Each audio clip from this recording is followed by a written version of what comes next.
అందరికి సమానమేనా?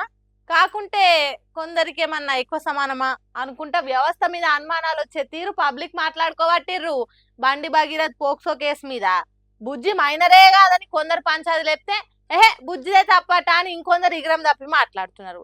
ఇవన్నీ జూస్తుంటే మనకే గింత బాధనిపిస్తే పాపం ఆ బుజ్జోళ్ళ తల్లికి ఏమనిపియాలి జెప్పుండ్రి? అందుకే ఇగో గిట్ల ఆమె గోసంతా రాసిపెట్టింది. పరారీలున్న బండి భగీరథ్ని పట్టుకునేదెప్పుడు, అరెస్ట్ చేసేదెప్పుడు, కేసు ముంగటికి పోయేదెప్పుడు అని కొందరు మాట్లాడుతుంటే, ఇంకొందరేమో బాధితురాలని బుజ్జి మీదనే ఇట్లా కాదు అట్లాట అని ఎట్లా పడితే అట్లా మాట్లాడుతుండేవారు కలా. వాళ్ళ అమ్మ ఇగో ఇట్లా ఏ తారీఖు నాడు ఏమైంది, ఎవరిది తప్పు, ఎట్లా కేసును సైడ్ చేయాలని చూసిరనేది పాయింట్ టు పాయింట్ రాసి పెట్టింది. పోయినేడాది మా బిడ్డకు బండి భగీరథ్ పరిచయం అయిండు. ఫస్ట్ ఫ్రెండు అనుకుంటా సోపత్ చేసి అటెంక మా బిడ్డను చదువుకోనియకుండా సతా ఇచ్చిండు. ఈ ఏడాది జనవరిలో భగీరథ్ మా బిడ్డ ఇద్దరు నడమలు ఉల్లయింది. అదివరకే మా బిడ్డ మీద కొన్నిసార్లు లైంగిక దాడి చేసిండు. డిసెంబర్ 31 నాడు బల్మీకి మందాపిచ్చి ఓసారి, ఓ అపార్ట్మెంట్ ఇంకోసారి నన్ను ఖరాబ్ చేసిండని మా బిడ్డనే చెప్పింది. ఎట్లా కొట్లాడదాం ఏంది అని మేము ఆలోచన చేస్తుంటేనే ఏప్రిల్ 21 నాడు మా బిడ్డ మీదనే బ్లాక్మెయిల్ కేసు పెట్టిరని తెలిసి ఉల్టా మా మీదనే కుట్ర చేస్తురని పసిగట్టినాము. మళ్ళీ తెల్లారే ఏప్రిల్ 22 తారీఖు నాడు సంగప్ప అంటేనే మా ఇంటికి వచ్చి ఇద్దరు నడుమ నేనుండి మాట్లాడతానన్నాడు. దాంతో మర్నాడు ఏప్రిల్ 23 తారీఖు నాడు సంగప్ప కల్పిస్తే బండి సంజయ్ని కలిసినాము. సరే సెంట్రల్ మినిస్టర్ కదా, పెద్ద మనిషి మంచి చెడు మాట్లాడతారు అనుకుంటే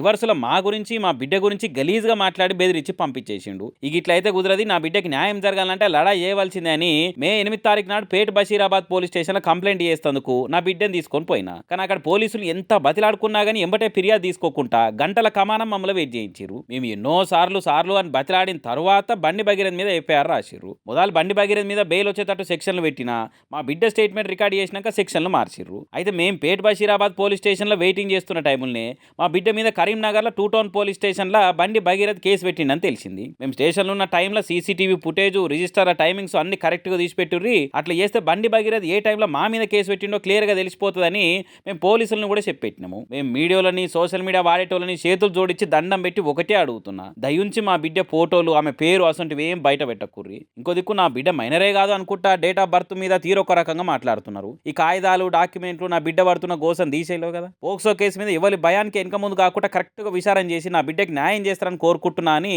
పురాగా పూసగుచ్చినట్టు మొత్తం రాసుకొచ్చింది ఇట్లా. కానీ చూడుర్రి, ఇంత పక్కాగా తారీఖులతో సహా ఏనాడు ఏమైంది, ఏం కథ, ఎట్లెట్లా పతాలు చూపించి కేసును పల్సగా చేసి చూసిర్రు, రివర్స్ కేసులు పెట్టి ఎట్లా సతాయించ చూసిర్రు అనేది ఇంత మంచిగా చెప్పినాక కూడా ఇంకొందరు ఇక్మతులు చేసి పవర్లు పదులున్నోళ్ళ దిక్కే మాట్లాడు ఏందో అనుకుంటే కామెంట్లు చేయబట్టిరు ఈ లెటర్ చూసిన వాళ్ళు.